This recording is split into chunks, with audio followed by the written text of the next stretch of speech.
Car c'est toi qui parles mieux parce que tu es le véritable enseignant par excellence. Comme tu as dit dans ta parole que l'homme ne vivra pas seulement de pain, mais de toute parole qui sort de ta bouche. Parlez-nous, Seigneur. Dispose nos cœurs, Seigneur, Père de gloire. Dans ta parole, nous avons la vie, Jésus. En dehors de ta parole, il n'y a pas la vie. Mais dans ta parole, nous avons la vie. Raison pour laquelle nous remettons ces moments entre tes sentiments. Et toutes les choses qui ne confessent pas ton nom. Toutes les choses qui ne confessent pas ta Seigneurie, ta majesté. Seigneur, que ça soit nul et sans effet. Dans le nom puissant de Jésus, Père de gloire. Seigneur, utilise-moi, Seigneur, Papa. Utilise-moi puissamment, Seigneur, Père de gloire, Papa. Car je suis qu'un instrument que tu as choisi pour transmettre ta parole, Seigneur, Papa. N'est-ce pas, c'est poussé par le Saint-Esprit que les hommes ont parlé de ta part. Dans le nom puissant de Jésus, que nous avons ainsi prié. Gloire et louange à toi, Seigneur. Amen, amen, amen, amen, amen, amen, amen, amen, amen. Bonsoir, peuple de Dieu. Shalom à tous et à tous. Shalom, shalom, shalom, shalom. Je bénis encore notre Seigneur Yeshua Mashiach, le comparable Dieu, pour ces privilèges qu'il m'a accordé de pouvoir encore être devant vous afin de parler encore de sa part. C'est une grâce et je le bénis, je le rends grâce. Je m'en excuse pour le dimanche passé. Nous avions eu des soucis au niveau technique, mais j'ose croire que le Seigneur nous fera du bien. Et je dis aussi merci à Dr Roger. Normalement, je ne devais pas prêcher aujourd'hui, mais il a dit non, Patou, tu dois parler au peuple de Dieu. Ce que le Seigneur a placé dans ton cœur, nous voulons écouter ce que Dieu a placé dans ton cœur. C'est pour cela que je suis là, pour partager ce moment précieux avec vous, peuple de Dieu. En tout cas, partagez la vidéo, n'hésitez pas, nous devons partager. Partagez, appelez le voisin, appelle le parent, partagez, nous allons écouter la parole du Seigneur. Oui, bien-aimés, nous allons toujours parler sur notre thème, l'Église. Je vais essayer de me répéter pour que la pensée vraiment soit cohérente, afin que le peuple de Dieu puisse comprendre de quoi nous parlons. C'est très important. Notre texte de base, ça se trouve dans le livre de Matthieu, chapitre 16, le verset 18. Je paraphrase rapidement, que Jésus-Christ va dire à Pierre que tu es Pierre. Sur cette pierre, je bâtirai mon église. Le dimanche passé, nous avions essayé de définir le mot bâtir et le mot église. Je suis dans l'obligation de répéter ce que nous avions dit le dimanche passé. Bâtir veut dire élever sur le sol une construction à l'aide de matériaux. Bâtir veut dire construire, bâtir veut dire édifier. Bâtir veut dire établir. Bâtir veut dire fonder, bâtir veut dire ériger, bâtir veut dire inventer, composer, former de plusieurs membres. C'est ça la définition du mot bâtir, ainsi de suite. Qu'est-ce que nous appelons église, bien-aimés? L'église vient du mot grec qui signifie ecclésia. Ce sont des personnes qui sont appelées hors de quelque chose pour former un groupe de rachetés, un peuple mis à part, un peuple hors du commun, un peuple choisi par Dieu. L'église est définie aussi, bien nommée dans le Seigneur, comme une habitation de Dieu. C'est Dieu lui-même qui est le fondateur de l'église, c'est lui qui a fabriqué l'église. L'église, c'est une invention de notre Seigneur Jésus-Christ qui lui est propre. Parce que l'église appartient spécialement à notre Seigneur Jésus-Christ. Le dimanche passé, nous avions bien dit, bien-aimés dans le Seigneur, si un homme de Dieu dit que mon église sort de là, parce que l'église appartient spécialement à notre Seigneur Jésus-Christ. Et d'ailleurs, vous allez remarquer, quand Jésus dit à Pierre, sur cette pierre, je bâtirai mon église. Et nous disons que toute écriture doit rendre témoignage de Christ. Parce que Christ a dit que tu es Pierre. Par la révélation que Pierre avait eue, Jésus dit que sur cette révélation, que je bâtirai mon église. Donc Jésus-Christ parlait de lui-même, c'est un bégaiement. Et tant que le véritable Pierre angulaire, il parlait de lui, qu'il devait bâtir son église. parce que nous sommes fondés sur le fondement où nous sommes édifiés sur les enseignements des prophètes et des apôtres, Jésus-Christ étant que la pierre angulaire. Donc, Jésus-Christ parlait de lui-même que tu es pierre, sur cette pierre, je bâtirai mon église. Alors, peuple de Dieu, nous devons savoir aussi, nous avons des sortes de l'église ou des types de l'église. L'église, corps du Christ, et l'église locale. L'église, corps du Christ, bien-aimé, c'est l'église universelle. Où que vous soyez dans les quatre coins du monde, si vous avez accepté Seigneur Jésus-Christ comme Seigneur et Sauveur, vous êtes église, corps du Christ. L'église locale ou l'assemblée locale, ce sont des églises, corps du Christ, vont se réunir dans un endroit pour écouter la parole de Dieu, pour un motif commun, pour adorer Dieu, pour louer Dieu, bien-aimé.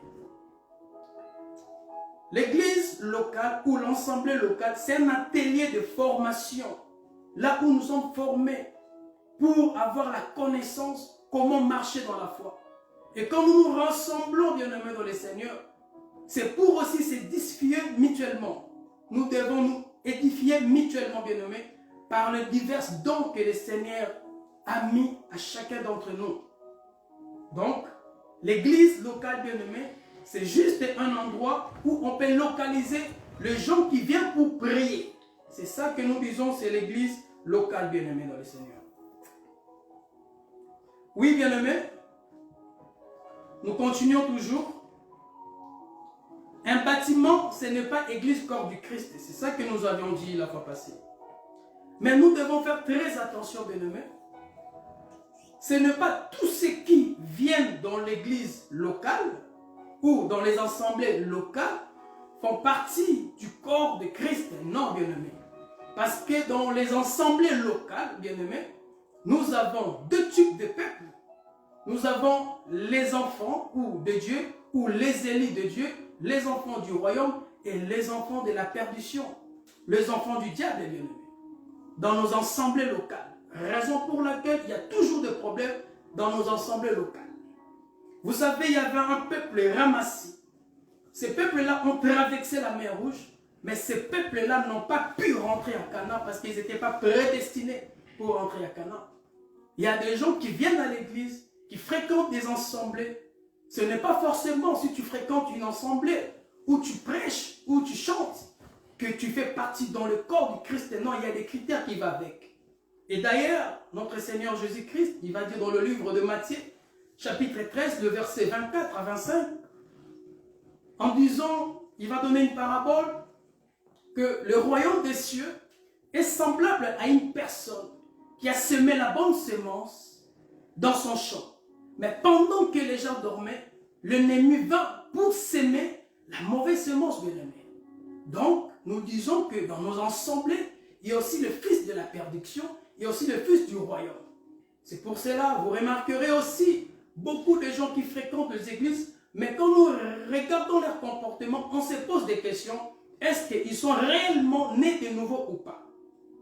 Parce que quand nous partons à l'église pour écouter la parole de Dieu, afin que cette parole puisse transformer notre vie, bien-aimé, c'est très important.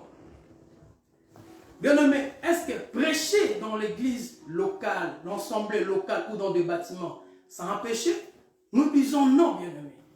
De Genèse à Apocalypse, il n'y a aucune écriture qui interdit que nous prêchons pas dans l'église bâtiment. Ça ne nous interdit pas. Donc prêcher dans des bâtiments, ce n'est pas un péché. Parce que les gens disent que prêcher dans des bâtiments, ce n'est plus d'actualité. Bien-aimé, laisse-moi te dire que ces gens-là ne sont pas des apôtres de Christ. Parce qu'ils ne comprennent rien des Écritures. Les apôtres ont prêché dans des bâtiments, bien-aimés. Apôtre Paul, tous les apôtres, bien-aimés, dans des synagogues. Je nous épargne de prendre plusieurs versets parce que nous avons des choses très importantes à développer. Je prends un exemple dans le livre de Actes des Apôtres, chapitre 5, le verset 41 à 43. Actes des Apôtres, chapitre 28, le verset 30 à 31. Colossiens, chapitre 4, le verset 15. Ce que je suis en train de dire, c'est vérifiable, bien-aimés. Vous allez voir, les apôtres ont prêché dans des bâtiments. Donc, prêcher dans des bâtiments, ce n'est pas un péché, bien-aimés. Mais nous disons ceci, bien-aimés. tous les assemblées locaux que nous voyons, ce n'est pas forcément les assemblées de Dieu. Parce qu'il y a aussi des synagogues de Satan. Oui, bien-aimés, surtout de big church. Je ne suis pas là pour vilipender des hommes de Dieu qui ont de big church, mais la plupart, bien-aimés dans le Seigneur, ce sont des synagogues de Satan. Pourquoi je dis cela? Parce que quand nous écoutons leurs enseignements, qui ne respectent pas la sainte doctrine, on comprend que ce n'est pas une église de Christ. Parce que dans l'église de Christ, bien-aimé, l'enseignement doit respecter la sainte doctrine. C'est très important, bien-aimé. Bien-aimé, quand Jésus-Christ disait à Pierre que tu es Pierre, sur cette pierre, je bâtirai mon église. L'homme sage, Salomon, il va nous faire une révélation dans le livre de Ecclésiaste, chapitre 1er, le verset 9, en disant que, je paraphrase, qu'il n'y a rien de nouveau sous le soleil.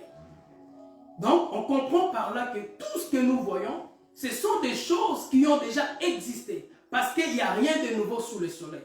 Donc, par là, bien aimé, on comprend que l'Église a déjà existé depuis la création du monde. Parce que dans l'éternité, Dieu avait déjà préconisé toutes choses, selon sa préscience, selon ses desseins éternels, bien aimés. Dieu avait déjà préconisé toutes choses. Et quand Dieu va déchirer l'éternité, il va rentrer dans le temps. Et la Bible nous dit, quand Dieu a commencé à créer, le 6e jour de la création, Dieu va créer l'homme qu'on appelle Adam. Donc Adam fut la première église que Dieu a créée. Parce que Adam était l'image et la ressemblance de notre Dieu. Aucune créature était à la ressemblance de notre Dieu, sauf Adam, bien-aimé. Donc comme nous, l'église, nous sommes la ressemblance et l'image parce que nous reflétons la gloire de notre Seigneur. Mais cette église bien-aimée dans le Seigneur de Adam a été détruite à cause du péché. Retenons, cette église que nous appelons Adam a été détruite à cause du péché. Oui, bien-aimé. En parlant de l'église, j'aimerais aussi parler du tabernacle et je veux aussi parler, bien-aimé, du temple. Pourquoi tabernacle? Parce que tabernacle, c'est aussi l'image de l'église, mais dans l'ombre, bien-aimé. Et nous allons comprendre pourquoi je vais parler du tabernacle, bien-aimé. C'est très important. Bien-aimé, avant que Moïse puisse faire le tabernacle, là je suis dans le livre de Exode chapitre 26, le verset 30, Dieu va dire à Moïse que tu vas faire le tabernacle de la même manière quand tu es monté, de la même manière tu vas répéter la même chose que tu as vu d'en haut. Donc je paraphrase rapidement parce qu'on n'a pas le temps, parce que nous allons parler des choses qui sont très importantes. Ce sont des choses que nous avions déjà dit le dimanche passé. Donc avant de bâtir ou avant de faire le tabernacle, tu le feras selon le modèle d'en haut. Donc, bien-aimés dans le Seigneur, posons-nous maintenant la question, pourquoi le tabernacle? Et c'était quoi le but de ce tabernacle? La raison du tabernacle parmi les enfants d'Israël, c'était quoi la raison? Bien-aimés, vous savez, quand l'homme est rentré dans la dépravation, quand l'homme est rentré dans l'âge du péché, il y a eu ce que nous appelons la séparation entre l'homme et Dieu dans le jardin d'Éden. Dans le livre de Romains chapitre 3, le verset 23, la Bible nous dit que tous ont péché, sont privés de la gloire de Dieu. Il y a eu la privatisation de la gloire de Dieu à cause du péché. Donc, on va comprendre maintenant que le tabernacle, c'était pour que l'Éternel puisse rentrer en relation avec son peuple. Dieu a manifesté le souci d'être parmi son peuple. Parce que sans le tabernacle, il n'y aura pas le pardon. Sans le tabernacle, il n'y aura pas la gloire de Dieu en Israël. La chose qui faisait que Israël puisse être puissant, c'était le tabernacle. Parce qu'à travers le tabernacle, nous avons le pardon. Nous avons la gloire. Parce que le tabernacle dégageait une gloire terrible, une gloire impossible, bien-aimé dans le Seigneur. Donc, mais un jour, bien-aimé dans le Seigneur, notre Seigneur Jésus-Christ, dans le livre de Luc chapitre 20, le verset 21, je paraphrase rapidement, nous voyons notre Seigneur Jésus-Christ va dire à un paralytique que tes péchés te sont pardonnés. Bien-aimé, il y avait des scribes et des pharisiens. Ils ont commencé à murmurer, à raisonner, à se dire, qui est celui-ci qui peut pardonner le péché si ce n'est Dieu? Parce que les scribes et les pharisiens, ils avaient la connaissance de la loi de Moïse. Ils savaient pour que tes péchés puissent être pardonnés, tu dois te présenter dans le tabernacle et ramener une victime, ramener un sacrifice, bien-aimé. Donc par là maintenant, bien-aimé, on comprend que le véritable tabernacle céleste que Moïse a vu, c'est notre Seigneur Jésus-Christ. C'est lui qui a le pouvoir de pardonner. Parce qu'il a dit que je donnais ma vie comme un sacrifice. C'est lui notre sacrifice, bien-aimé. Et en parlant de Jésus-Christ, bien-aimé dans le Seigneur, nous parlons aussi de l'Église parce qu'on ne peut pas dissocier Christ et l'Église. Donc en réalité, le tabernacle céleste que Moïse a vu, c'est tout un peuple. Parce que Christ est lui, la tête, et nous sommes le corps. Et dans les tabernacles, bien-aimés dans le Seigneur, la gloire de Dieu était dans les lieux très saints hauts. Nous allons doucement. J'aime la parole. Oh là là, Dieu est merveilleux. Oui, bien-aimés. Maintenant, nous allons parler du temple. Ça va nous aider à comprendre le mystère de l'Église, bien-aimés. Dans le livre de 1 Roi chapitre 8, les versets 17 à 20, je paraphrase, Salomon va dire, David, mon père, a eu l'intention de bâtir la maison au nom de l'Éternel, le Dieu d'Israël. L'Éternel a dit à David, mon père, puisque tu as eu l'intention de bâtir l'église à mon nom, le temple à mon nom, tu as bien fait. Mais cependant, ça ne sera pas toi qui bâtiras cette maison, ça sera ton fils qui sortira de tes entrailles. Donc David, l'homme selon le cœur de Dieu, a voulu bâtir le temple. Mais l'Éternel va dire que non, David, tu ne bâtiras pas le temple pour moi, ça sera ton fils. Là, je suis dans le livre de 1 Roi chapitre 8, le verset 17 à 20. Bien-aimé, David, l'homme selon le cœur de Dieu. David, lui, qui a remporté des victoires. David qui a terrassé Goliath, a tabassé Goliath. David qui a fait l'honneur d'Israël. Mais l'Éternel va dire non, ça sera ton fils qui va bâtir cette maison, pas toi. Pourquoi? Comme nous disons toujours dans cet évangile, il est strictement interdit de réfléchir. Si nous lisons 1 Roi chapitre 5, le 3e verset, nous allons voir Salomon qui va dire que mon père n'a pas pu bâtir la maison de l'Éternel à cause de guerres dont ses ennemis l'ont enveloppé. Mais jusqu'à ce que le Seigneur a mis ses ennemis sous la plante de ses pieds. 1 Roi chapitre 5, le verset 3. Donc maintenant on comprend que David ne pouvait pas bâtir parce que David c'était un homme de guerre. Il était tout le temps en guerre, bien-aimé. David n'a pas eu de repos. Il ne pouvait pas bâtir. Donc pour bâtir, il faut avoir d'abord le repos. On comprend aussi que David était un homme de guerre. Dans ses mains, il y avait du sang, bien-aimé. Et quand nous parlons de David, David c'est l'image du Père, c'est l'image du Créateur, c'est l'image de Dieu Tout-Puissant. David qui est l'image du Père, Salomon c'est l'image de notre Seigneur Jésus-Christ. Donc on comprend, bien-aimé dans le Seigneur, que David ne pouvait pas bâtir la maison parce que dans ses mains, il y avait du sang, bien-aimé. Or, la personne qui devait bâtir la maison, ses mains doivent être propres. Et pendant la règne de Salomon, Salomon n'a pas versé le sang.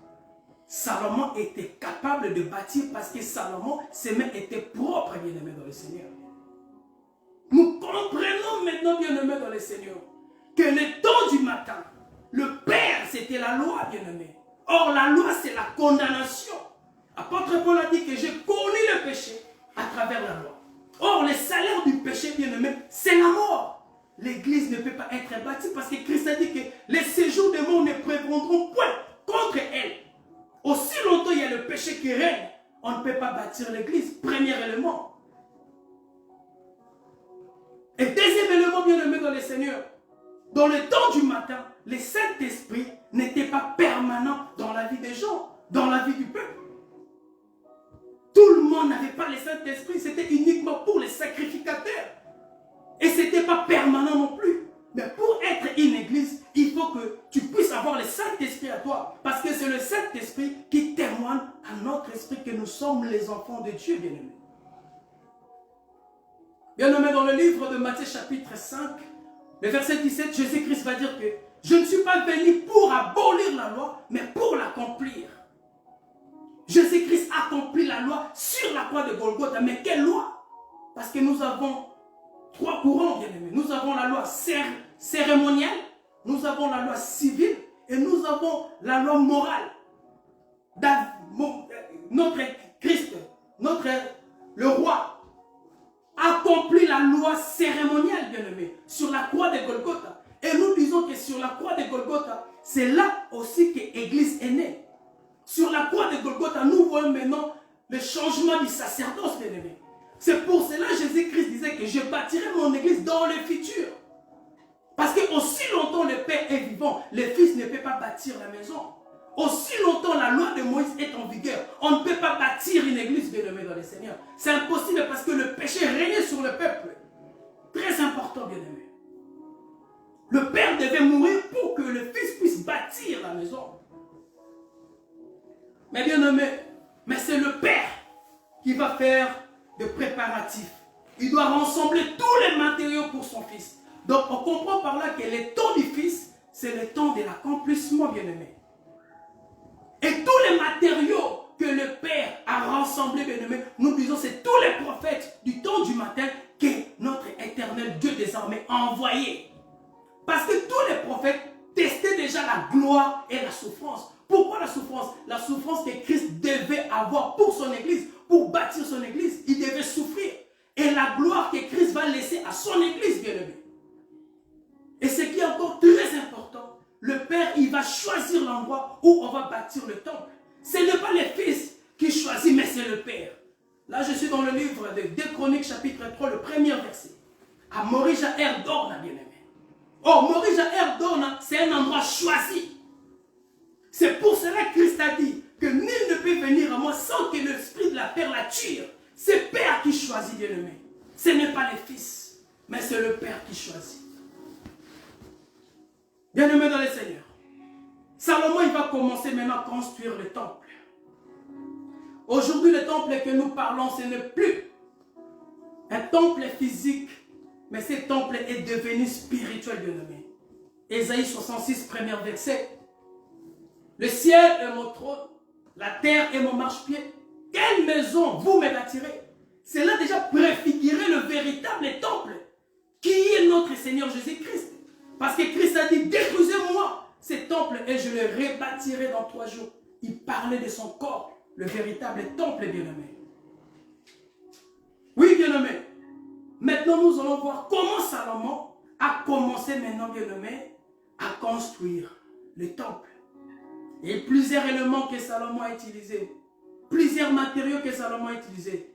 Mais cependant, je ne saurais pas parler de tous les matériaux que Salomon a utilisés pour construire le temple, bien-aimé. Nous lirons dans le livre de 1 roi, bien-aimé. 1 roi chapitre 5.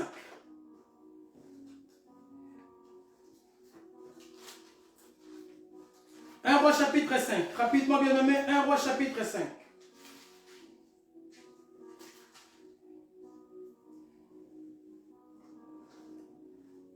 Je lis au nom de Jésus, 1 roi chapitre 5, le verset 15.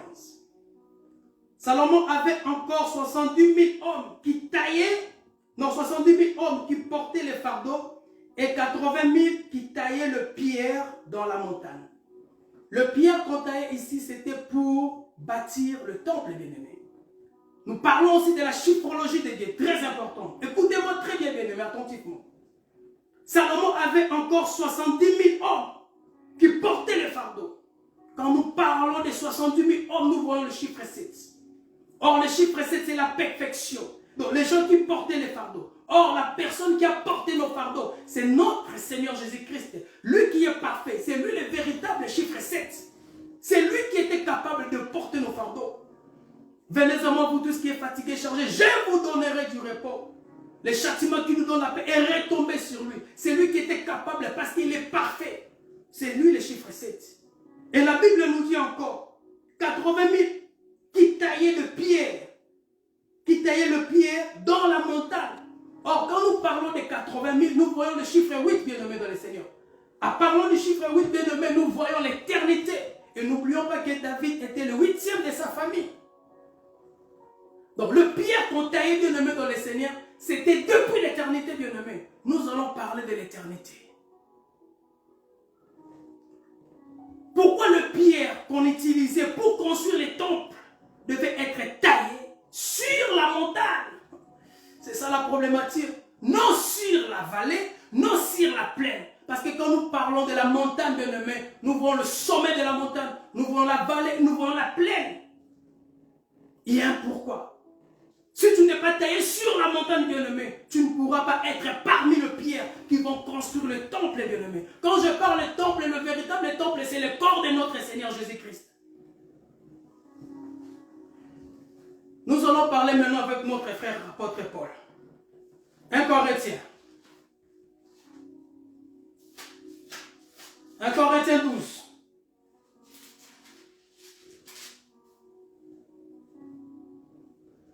Corinthiens chapitre 12, verset 12. Je lis au nom de Jésus. Car comme le corps est un, a plusieurs membres, et comme tous les membres du corps, malgré leur nombre, ne forment qu'un seul corps, ainsi en est-il de Christ. Nous avons tous, en effet, été baptisés dans un seul esprit pour former un seul corps, soit juif, soit grec, soit esclave, soit libre. J'aime ça. Et nous avons tous été abreuvés d'un seul esprit. Ainsi, le corps n'est pas un seul membre, mais il est formé de plusieurs membres, bien-aimés. Bien-aimés, on comprend maintenant les pierres qu'on taillait pour construire le temple, bien-aimés, c'est toi et moi, pour que nous puissions former le corps de Jésus-Christ. Parce qu'en réalité, nous sommes plusieurs membres, mais nous formons un seul corps. Soit juif, soit grec, bien-aimé. Tu peux être un Burundais, tu peux être un Rwandais, un Gabonais, un Angolais, un Congolais, un Brésilien. Tu peux être un Somalien, tu peux être un Belge, un Français, bien-aimé. Chez nous, le corps de Christ, nous ne regardons pas, bien-aimé, la couleur de peau, bien-aimé. Voyez maintenant, bien-aimé, dans le Seigneur, la nomenclature de la beauté de l'Église, bien-aimé, quand nous nous rassemblons, bien-aimé. Parce qu'en réalité, nous sommes les écailles de crocodiles qui s'embrassent, bien-aimé. Et on reste inébranlable, inséparable, bien-aimé. Parce que nous formons le corps de notre Seigneur Jésus-Christ, bien-aimé dans le Seigneur. Colossiens, 1 Pierre, pardon. 1 Pierre. J'ai encore une écriture ici. 1 Pierre chapitre 2. Je prends le verset 3.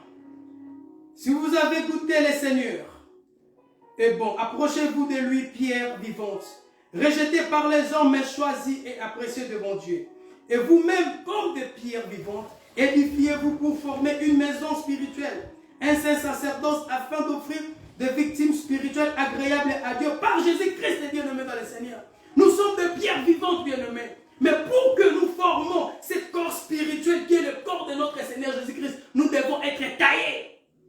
Mais par qui? Qui doit nous tailler? Parce que si tu n'es pas taillé, bien-aimé dans le Seigneur, tu ne peux pas être parmi les pierres qui vont construire le temple de Salomon, qui est le corps de notre Seigneur Jésus-Christ. Qui va nous tailler maintenant, bien-aimé? Comme nous disons toujours dans cet évangile, il est strictement interdit.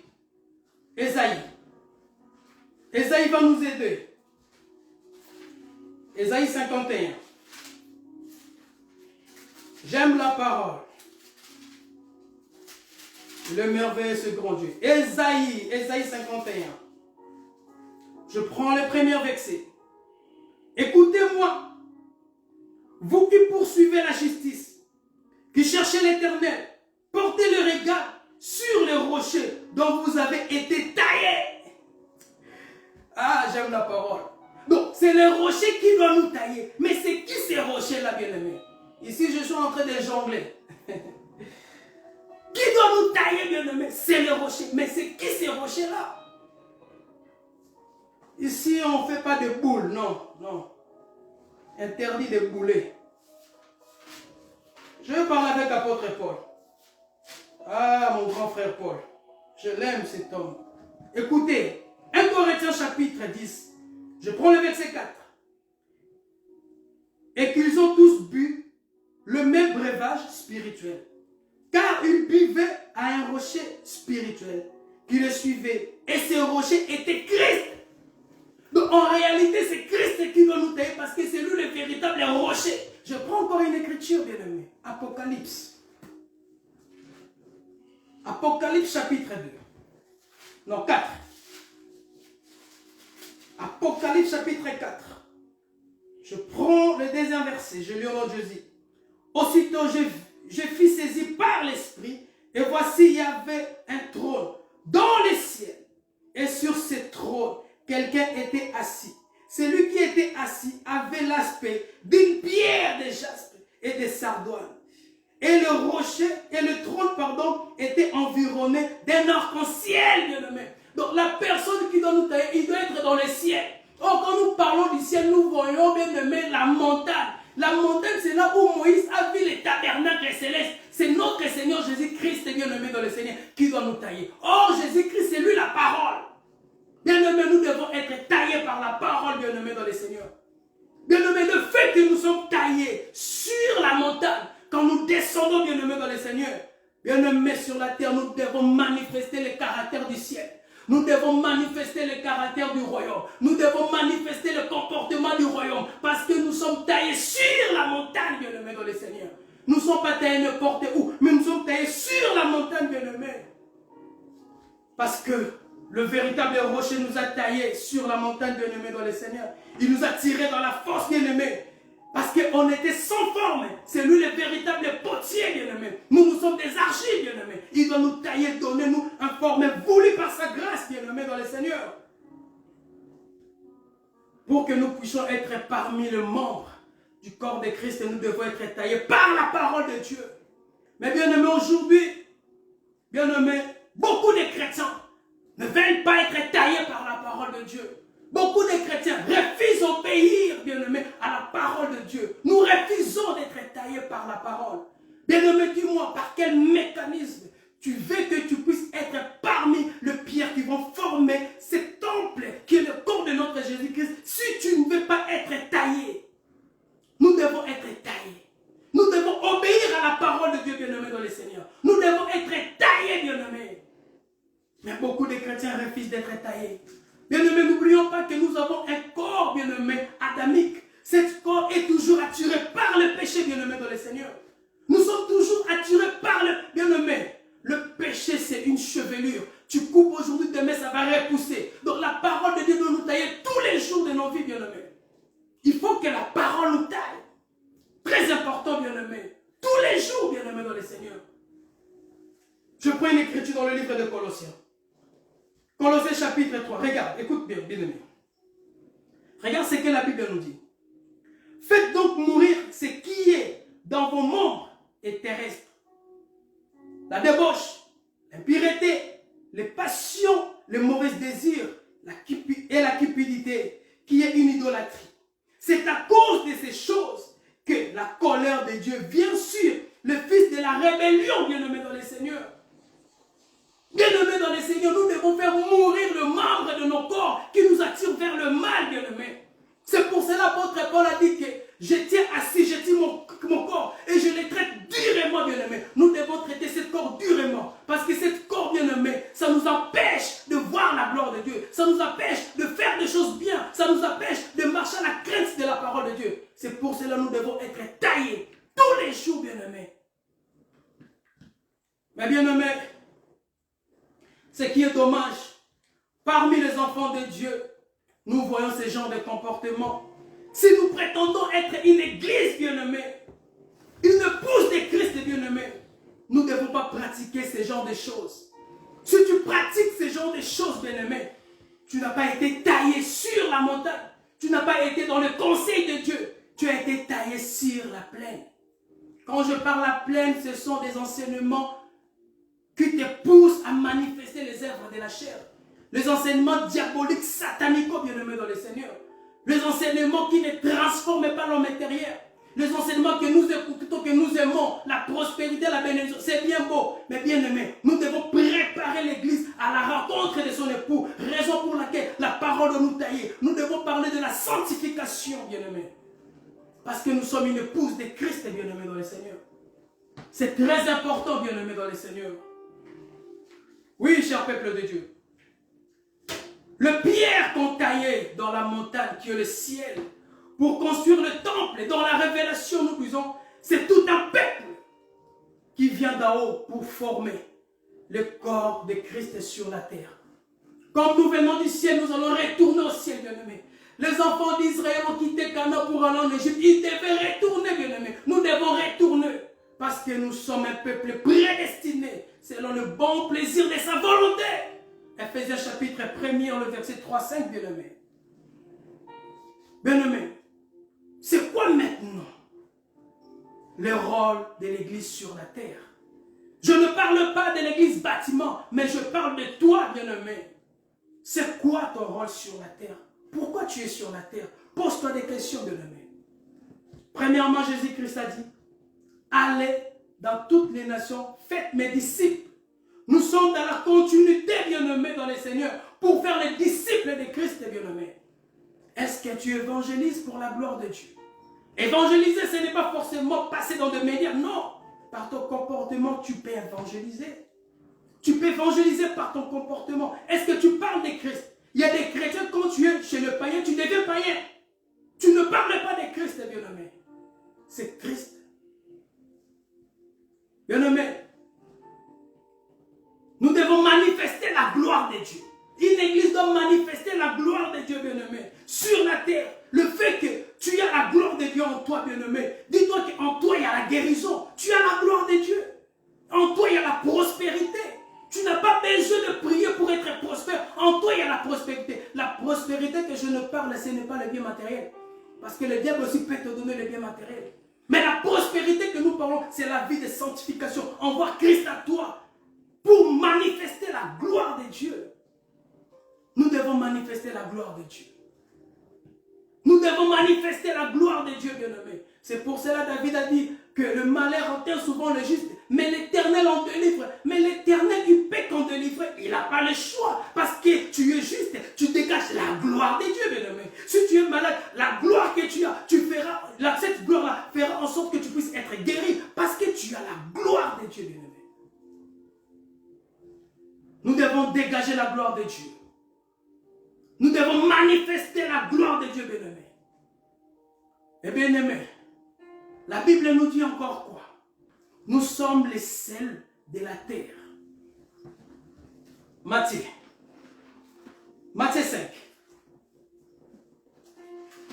Matthieu chapitre 5.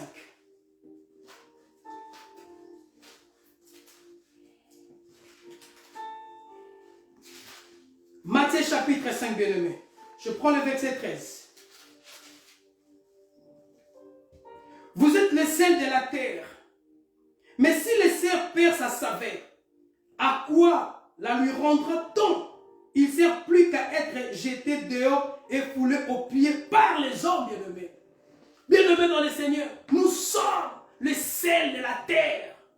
Mais beaucoup de chrétiens ont perdu leur saveur. La chose qui fait que nous puissions perdre notre saveur, bien-aimé, parce que nous ne sommes plus à l'écoute du Saint-Esprit. Nous ne menons plus une vie de prière. Comment tu veux garder cette saveur, bien-aimé? Aujourd'hui, quand nous regardons beaucoup des hommes de Dieu dans des réseaux sociaux, il y a certaines, même les gens ne le considèrent plus comme un homme de Dieu, mais comme un commandeur, bien-aimé. Parce qu'il dit tellement de balivernes, ils font tellement de choses horribles et abominables, bien-aimé. C'est honteux pour l'Église, bien-aimé. Pourquoi? Parce qu'ils ont perdu la saveur, bien-aimé. Ils ne sont plus à l'écoute du Saint-Esprit. La chose qui fera que nous puissions garder notre saveur, c'est la vie de prière. À être à l'écoute du Saint-Esprit. Nous devons écouter le Saint-Esprit, bien-aimé. Pour que nous puissions garder notre saveur. Bien-aimé, garde, Seigneur, garde ta saveur, jalousement. Très important. Bien-aimé, la Bible dit que nous sommes la lumière. Matthieu chapitre 5, je crois, 5. Je prends le verset 14. Vous êtes la lumière du monde. Une ville située sur une montagne ne peut être cachée. Je prends le verset 16 directement. Que votre lumière luise ainsi devant les hommes afin qu'ils voient vos bonnes œuvres et qu'ils glorifient votre Père qui est dans les cieux. Bien-aimés, nous sommes porteurs de la lumière. Nous devons éclairer pour que les gens puissent voir notre bonne œuvre, bien-aimés. Est-ce que tu éclaires ta famille? Est-ce que tu éclaires ton foyer? Est-ce que tu éclaires l'entourage de tes potes, de tes amis? Tu éclaires, bien-aimés. Nous devons éclairer parce que nous sommes la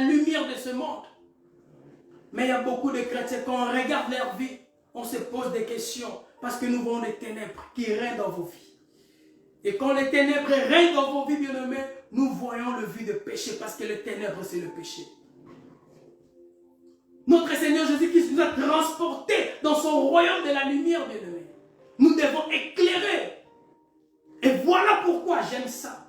Quand l'Église sera enlevée, bien-aimés, la Bible nous dit qu'il y aura 30 000 de silence. Le ténèbre va régner sur la terre parce que l'Église est enlevée. Tu vois ce que tu es? Tu es la lumière. Est-ce que tu es clair? Bien-aimé, examine ta vie. Tu es clair. Tu es une épouse de Christ. Tu dois éclairer. Parce que ton mari, c'est lui la lumière de ce monde. Nous devons éclairer, bien-aimé.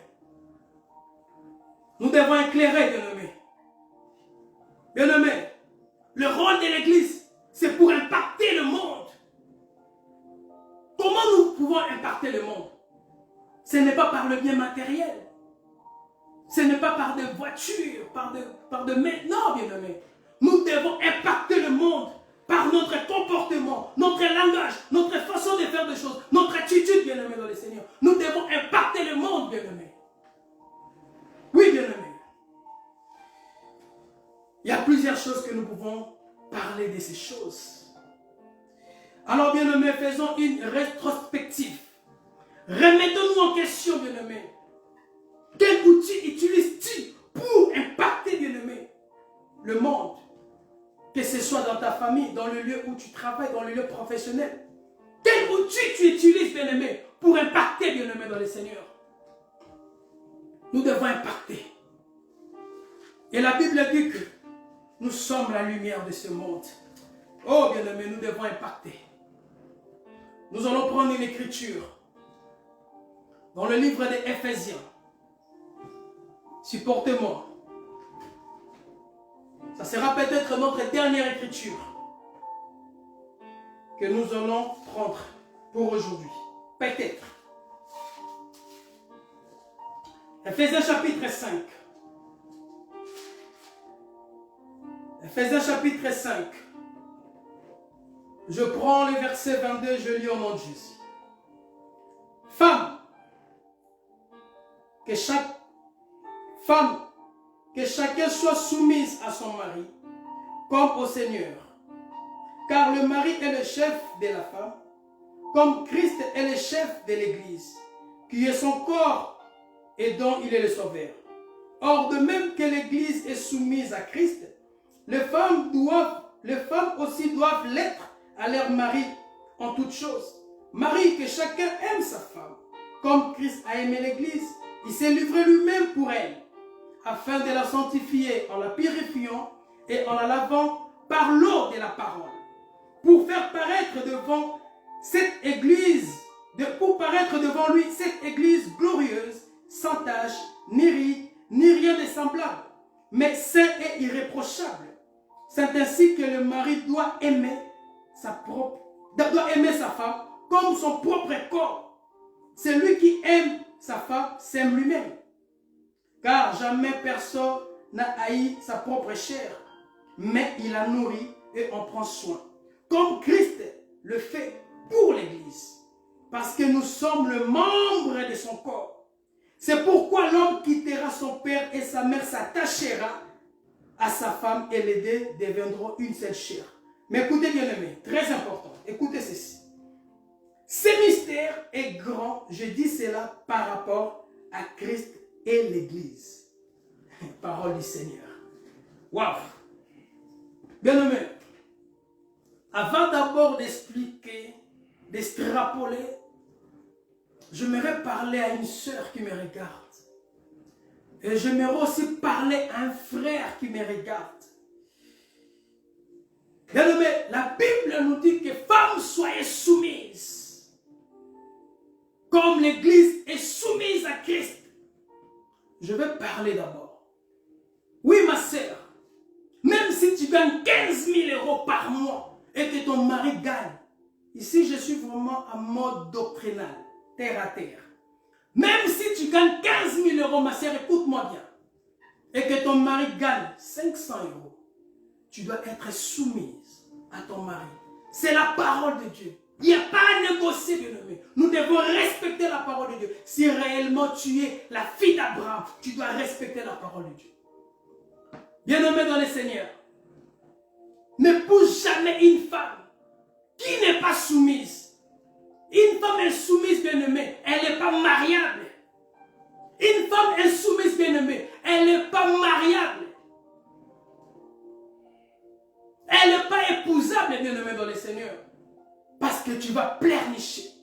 La femme doit être soumise envers son mari, bien-aimé. C'est ça la parole. Bien-aimé, si tu épouses une femme qui n'est pas soumise, bien-aimé, toute ta vie, tu vas pleurnicher. À mort de pleurer, Jacques, bien-aimé. Tu vas pleurer tous les jours. Même à ta propre langue maternelle, à 4 heures du matin, insomnie. Tu n'as pas sommeil, bien-aimé. Épouser une femme qui n'est pas soumise, bien-aimé. Je vous dis et je pèse mes mots. C'est un tombeau blanchi, bien-aimé dans le Seigneur. Elle est plus dangereux que le coronavirus. Nous devons faire très attention. Même si tu l'aimes comment, bien-aimé, si tu n'es pas encore marié avec, bien-aimé, emballe tes sentiments, va avec pour sauver ta dignité. Très important. Vous savez qu'il y a beaucoup d'hommes de Dieu qui souffrent. Ils ont épousé des femmes qui ne sont pas soumises. Qui ne sont pas soumises, bien-aimé. Des femmes insoumises. Et beaucoup d'hommes de Dieu pleurent. Oui, bien-aimé, tu vas me dire, oui, mais frère Patrick, mais c'est un homme de Dieu, il devait prier d'abord. Oui, bien-aimé, laisse-moi te dire, Samuel, Saoul, je crois Samuel, le prophète Samuel, c'est le prophète du temps du matin. Il est parti oindre la famille d'Ésaïe. Il a vu le frère de David qui était costaud, mais c'est un prophète. Il s'est trompé. Notre patriarche Abraham, le Seigneur lui a dit que de toi je te ferai une grande nation. Mais à un moment donné, il a écouté la voix de Sarah. Ça peut arriver, nous sommes des hommes bien-aimés. Nous sommes trop durs avec des hommes de Dieu. Oh, un homme de Dieu ne peut pas divorcer. Christ a dit seulement en cas d'infidélité, d'adultère. Bien-aimés, nous devons interpréter cette écriture aussi, bien-aimés. Parce que quand Jésus-Christ disait qu'en cas d'infidélité, bien-aimé, il parlait dans la loi. Docteur Roger, excuse-moi, mais tu vas m'aider là. Parce qu'en réalité, nous sommes déjà dans les mariages avec notre Seigneur Jésus-Christ. Il parlait de lui-même, bien-aimé. Si aujourd'hui nous attachons à des sectes pernicieux, bien-aimés, nous sommes infidèles. Nous sommes adultères. Et si nous demeurons, notre Seigneur Jésus-Christ va nous rejeter. Mais bien-aimé, ce n'est pas évident d'épouser une femme comme Maman Kalunga. Je parle de Maman Kalunga étant qu'actrice. Pas Maman Kalunga étant que femme au foyer. Mais bien-aimé, devant les hommes, devant les gens, devant ta famille, une femme qui incite ta famille, bien-aimé, mais c'est grave. Une femme qui te manque du respect, qui n'est pas soumise, mais c'est grave, bien-aimé dans le Seigneur. Et surtout, si elle a une background plus élevée que toi, elle est belle physiquement, elle s'est fait courtiser dans des réseaux sociaux, bien-aimé, tu es mal barré. Je nous conseille de prendre le temps, c'est très important, d'épouser une femme soumise. Oui, mon frère, la Bible nous dit, Marie, aimez vos femmes. Comme Christ a aimé l'Église, il a donné sa vie. Bien-aimé, si tu sais que tu n'es pas capable d'aimer une femme, laisse la fille tranquille. Laisse l'enfant de tout tranquille, bien-aimé. Il ne faut pas l'embrayer, bien-aimé. Il y a beaucoup de femmes qui souffrent. Nous respectons les femmes, bien-aimé. Nous devons respecter les femmes. C'est nos mamans, bien-aimé. Très important. Si tu vois que tu es incapable d'aimer, mon frère, reste célibataire, tu ne vas pas mourir. Apôtre Paul était célibataire. Jérémie aussi. Jean-Baptiste était célibataire. Élie, les Tishibites célibataires. Barnabas célibataire. Tu ne vas pas mourir. C'est comme si dans notre génération, il n'y a pas le don des célibats. Oui, il y en a aussi. Bien sûr que c'est dur. Il y a des hommes qui tabassent leur mari leur femme à la maison comme des sacs de boxe. Donc tu l'as épousée, tu crois qu'elle est devenue un acquis pour toi. Mais non. Tu dois aimer ta femme, tu dois la protéger, tu dois la chérir. C'est ça la parole de Dieu, bien-aimé. Mais nous voyons des hommes violents qui ne sont pas tendres. C'est triste, bien-aimé. Alors, bien-aimé, pour être une église corps du Christ, nous devons nous soumettre à la parole de Dieu. Parce que Christ est lui le chef de l'église. Si réellement nous sommes bien-aimés, église que Christ viendra chercher pour être enlevé, bien-aimés, nous devons, bien-aimés, être soumis à la parole de Dieu. La soumission de la parole de Dieu. Mais beaucoup de chrétiens ne sont pas soumis à la parole de Dieu. On t'insulte, toi aussi tu réponds. On parle mal de toi, toi aussi tu réponds. Tu n'es pas soumise, bien-aimé. Est-ce que tu respectes la parole de Dieu? Nous devons être soumises à la parole de Dieu pour faire l'honneur de notre mari. Et nous devons aussi avoir la maturité. Parce que quand nous parlons d'église et Christ, c'est le mariage, bien-aimé. Et le mariage, ça demande la maturité, bien-aimé. Une église sans la maturité, il ne sera pas enlevé. Une église sans la maturité, il ne sera pas enlevé, bien-aimé. Nous devons chercher la connaissance de notre époux pour avoir la maturité, bien-aimé. Mais beaucoup de chrétiens ne cherchent pas la connaissance, mais beaucoup de chrétiens, nous cherchons des miracles, nous cherchons le mariage, nous cherchons des élévations, nous cherchons la prospérité. Au lieu de chercher, bien-aimé, la connaissance de la parole de Christ qui nous donne la maturité. C'est pour cela que Christ a dit, cherchez premièrement le royaume des cieux. Bien-aimé, dans le livre des Cantiques, chapitre 8, le verset 8, je paraphrase rapidement, il y avait une jeune sœur qui n'avait pas de mamelle. Maintenant, on se pose des questions.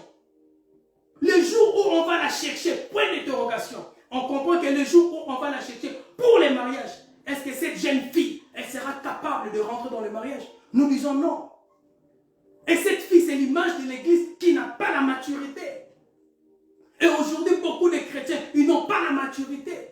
Comment tu veux t'engager avec Jésus-Christ? Comment tu veux aller à la nuit de noces? Tu n'as pas la maturité, bien-aimé. Détrompe-toi. Parce que le mamel, ça nous parle de la maturité, bien-aimé. Nous sommes fondés sur le fondement, où nous sommes édifiés sur les enseignements des prophètes et des apôtres. Tu dois avoir la maîtrise des Écritures, bien-aimé. Vous savez, quand Christ a dit à Pierre que sur cette terre je bâtirai mon église, c'est dans la révélation, bien-aimé, dans le Seigneur, à cause de la révélation. Une église qui ne présente pas la sainte doctrine en 4 manières, en 4 langages, bien-aimé, ce n'est pas une église mature. Une église qui vous prêche seulement de manière doctrinale, connaissance, ce n'est pas une église mature. Une église qui prêche seulement la révélation, la prophétie, et vous ne prêchez pas les choses doctrinales, connaissance, ce n'est pas une église mature. Nous devons avoir les 4 langages, c'est très important. Apôtre Paul a bien dit dans le livre de 1 Corinthiens chapitre 14, le verset 6. Quelle utilité si je venais en vous parler en langue, au lieu de vous parler par la révélation, par la connaissance, par la prophétie, la doctrine. Nous devons être capables de comprendre les 4 langages de Dieu, parce que nous sommes le jardin, que nous devons être arrosés par les 4 fleuves. Très important, bien-aimé. Vous savez pourquoi Jésus-Christ a dit à Pierre que je bâtirai mon église? Parce que Pierre était mature. Parmi tous les apôtres, il y avait la maturité. Dans la montagne de la transfiguration, c'est Pierre qui a compris que ça c'est Élie, ça c'est Moïse. Les autres non. La Bible nous dit que c'était Pierre. Parce qu'il avait la maturité, bien-aimé. Nous devons avoir la maturité. Et c'est pour cela que j'aime la Sunamite. La Sunamite, c'est une église qui a la maturité, bien-aimé. La Sunamite, regarde la manière dont elle est en train de vanter la beauté de son mari. J'aime la Sunamite. Que ton nom c'était parfait de bonne odeur. C'est pour cela que les jeunes filles t'aiment. Regarde comment la Sunamite, elle est en train de présenter son mari, qui est Salomon. Quand je parle à Sunamite, c'est l'image de l'église. Salomon, c'est l'image de notre Seigneur, Jésus-Christ. Bien-aimés, nous devons vanter la beauté de notre mari. Nous devons vanter la beauté de Christ par notre comportement, notre façon de faire des choses, bien-aimés. Parce que nous reflétons la gloire de notre époux, bien-aimé. Bien-aimé, si tu es fidèle à la parole, une femme soumise, fidèle à la parole, bien-aimé, regarde ta promesse. La Bible dit que les désirs de la femme se porteront à son mari. Bien-aimé, dans tous les désirs que tu as, si tu es fidèle, Seigneur, je suis malade. Bien-aimé, ton mari fera tout que tu puisses être guéri. Seigneur, je n'ai pas d'emploi. Ton mari fera en sorte que tu puisses trouver du travail. Parce que tu es une femme soumise, bien-aimé. Beaucoup de gens cherchent du travail, mais tu es insoumise. Comment tu veux avoir ce travail-là, bien-aimé? Parce que si on te donne le travail-là, bien-aimé, tu vas engrosser tous les cerfs. Manque de maîtrise. Tu dois être taillé, bien-aimé. Une femme qui est soumise, une femme qui est fidèle, c'est une femme qui est taillée. C'est une église qui est bien taillée par la parole de Dieu. Mais beaucoup de chrétiens sont infidèles parce que nous pratiquons des choses qui sont contraires à la volonté de Dieu. Des choses qui sont contraires à la parole de Dieu, bien-aimé. C'est malheureux, bien-aimé. Raison pour laquelle parmi nous, nous voyons la jalousie, des querelles, des disputes, la cupidité, bien-aimé, parmi les enfants de Dieu, l'idolâtrie. Oui, tel là, il a parlé mal de moi. Regarde les choses que nous pratiquons. Est-ce que nous sommes vraiment, ou nous formons vraiment le membre du corps de notre Seigneur Jésus-Christ? L'édifice du membre du corps de notre Seigneur Jésus-Christ, bien-aimé. Avec ce genre de comportement, regarde-toi, bien-aimé, dans le Seigneur. Bien-aimé, une femme soumise fait la fierté de son homme. Regarde, Jésus-Christ a dit que les séjours de mort ne prévendront point contre elle, bien-aimé. Mais regarde les enfants de Dieu, comment les enfants de Dieu meurent. Il y a beaucoup des enfants de Dieu qui meurent sans pourtant finir leur mission sur la terre, bien-aimé. Oui, bien-aimé. Tu vas prier le Seigneur. Tu vas dire, Seigneur, taille-moi. Seigneur, tu m'as parlé. Je mérite être une église soumise. Je mérite marcher dans tes pas. Suivre ta parole. Marcher dans la sanctification. Bien-aimé, tu vas prier. Tu vas dire, Seigneur, je ne mourrai pas aussi longtemps que je n'ai pas fini ma mission sur la terre. Tu vas refuser. Parce que les séjours de mort ne prévendront point contre son église. Nous sommes l'église. Le péché n'a aucun pouvoir sur nous. La culpabilité n'a aucun pouvoir sur nous. La tristesse n'a aucun pouvoir sur nous. La maladie n'a aucun pouvoir sur nous. L'échec n'a aucun pouvoir sur nous. Parce que Christ a vaincu toutes ces choses. Nous devons refléter la gloire de notre mari. Ce n'est pas pour rien apporter nos fardeaux. Bien-aimé, tu vas prier. Nous allons prier. Tu vas demander à Dieu, Seigneur, donne-moi la force. Donne-moi la force que je puisse mettre ta parole en pratique. Et là déclare que sans la sanctification, personne ne verra Dieu. Tu es une église, bien-aimé. Tu dois refléter la gloire de Dieu. Bien-aimé dans le Seigneur, nous allons prier pour finir notre prédication du jour. Nous allons prier. Nous allons prier, bien-aimé. Prie là où tu es. Dis, Seigneur, je vais être taillé. Je vais être brisé. Tu pries, tu pries, tu pries, tu pries. Nous allons. Tu pries, tu pries. Prions, prions, prions. Prions, prions. Nous allons prier. Prie le Seigneur là où tu es. Seigneur, je me laisse entrer tes sentiments, mon Dieu, mon roi. Je vais être une église bien-aimée. Je vais être une église taillée. Je vais être une église. Je vais être une femme soumise, mon Dieu, mon roi. Aide-moi, Jésus. Aide-moi, Père de gloire, Papa. Malgré les turbilations, malgré le combat, Seigneur, je vais obéir à ta parole, afin que le jour que tu viendras chercher ton église, que nous puissions être enlevés, mon Dieu, mon roi. Aide-moi, Jésus, à manifester de bonnes œuvres. Aide-moi, Jésus. Papa, aide-moi. Aide-moi, je suis faible. Il n'y a que toi qui peux m'aider. Il n'y a que toi qui peux m'étailler. Brise-moi, Seigneur, Papa. Brise-moi, l'Éternel Dieu des armées. Brise-moi, le Tout-Puissant, mon Dieu, mon roi. Je me laisse entre tes saintes mains. Entre tes saintes mains. Prie, prie. Prie, bien-aimé dans le Seigneur. Là où tu es, priez. Priez, priez, priez, bien-aimé dans le Seigneur. Là où tu es, priez. Priez, bien-aimé dans le Seigneur. Priez, priez, priez, bien-aimé dans le Seigneur. Là où tu es, priez. Prie, prie, prie, prie. Prie, bien-aimé, prie. Prie, prie, là où tu es, tu dois prier. Tu dois prier pour la gloire de Dieu. Tu dois prier dans le nom puissant de Jésus. Tendre Père, nous te disons merci. Nous te rendons grâce parce que tu es Dieu. Merci pour ce moment que tu nous as accordé à écouter ta parole. Dans l'air détresse, ils ont invoqué ton nom, tu as envoyé ta parole et ta parole guérit. Et nous croyons que cette parole que nous venons de l'écouter, Seigneur Papa, Seigneur Père de gloire, ça nous fait du bien. Et ça va produire, Seigneur Papa, de bons fruits, Seigneur Père de gloire, afin que nous puissions être une église sans tache, ni ride devant ta face. Afin que nous puissions être irrépréhensibles. Et le jour que tu viendras nous chercher, que nous puissions être enlevés ensemble. Béni soit ton nom parce que tu es Dieu. Béni soit ton nom parce que tu es le comparable Dieu. Merci Père de gloire. Amen, amen, amen. Nous glorifions le nom de Dieu, nous glorifions notre Seigneur, il est merveilleux. Oui, bien-aimés, nous avons fini notre prédication de ce dimanche. Le communiqué est que à 22h, nous allons commencer notre jeûne de prière. c'est à partir du 22h jusqu'à 22h du lundi. Soyez là, bien-aimés dans le Seigneur. Nous devons jeûner, assujettir cette corps afin que nous puissions avoir la force. Vous savez, la nourriture de l'esprit, c'est la prière. L'homme est tripartite. La nourriture du corps, bien-aimé, c'est ce que nous mangeons tous les jours. Et la nourriture de la foi, de notre âme, quand nous écoutons la parole. Et la nourriture de notre esprit, quand nous prions, bien-aimé. La prière, elle est très importante, bien-aimé, dans le Seigneur. Donc, on va se revoir tout à l'heure vers 22h avec notre bien-aimé, le frère Timba. Que le Seigneur lui bénisse. Il est en train de faire un grand travail vraiment remarquable. Que le Seigneur lui soit favorable. Donc, nous sommes là et le docteur Roger est là. Et je crois que le vendredi, le docteur Roger, il va faire l'émission Bitea Tea, Biemba Yemba. Et le dimanche, il va reprendre le bâton. Et nos frères de Paris, tous les samedis, à partir du 22h, hier, on a été bénis par le frère Yannick. La perte du sang de la femme de 12 ans, donc on a été bénis. Et j'ose croire aussi le samedi prochain, les hommes de Dieu vont encore nous bénir abondamment. Que le Seigneur vous soit favorable. Une bonne soirée. Au revoir. Que le Seigneur vous bénisse. Au revoir, peuple de Dieu. Au revoir.